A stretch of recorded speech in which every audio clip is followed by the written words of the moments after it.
పద్ధతికి మారుపేరైన ఈ బెంగళూరు బొమ్మ పేజ్కి మీకు స్వాగతం. అబ్బో ఎక్కువైపోయినట్టుంది, గమనుందండి. ఈ బొమ్మకి ఇంత టాలెంట్ ఉందా అని అనుకోకండి, మా మమ్మీ వచ్చింది అందుకే ఎంత బాగా రెడీ అయిపోయింది మా ఇల్లు. పొద్దున్నే రెడీ అయిపోయి ఎగేసుకుంటూ స్టార్ట్ అయిపోయాం. ఒక చిన్న ట్రిప్ వేసాం, అది ఈషా ఫౌండేషన్కి ఫ్యామిలీతో.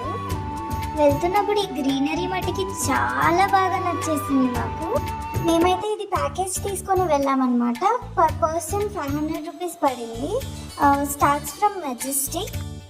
అయినా ఇది అందరికీ తెలిసే ఉంటుంది, మనం ఎక్స్ట్రాలు మాట్లాడి మిమ్మల్ని బోర్ కొట్టించాలనుకోవట్లేదు. ఇదైతే ఫస్ట్ టెంపుల్ అన్నమాట. బద్దకంగా బస్లో నుంచి తీసాను, అందుకే ఇంత ఘోరంగా ఉన్నాయి. ఇంకా ఆపారో లేదో పరిగెత్తుకుంటా లోపలికి వెళ్ళిపోయాం. బట్ దానికన్నా ముందు ఇక్కడ చాలా షాపింగ్ చేయడానికి ఉన్నాయి. టెంపుల్ లోపల 65 డిగ్రీస్ యాంగిల్ ఒకటి తీసాను, మరి ఇది ఏంటో తెలియదు.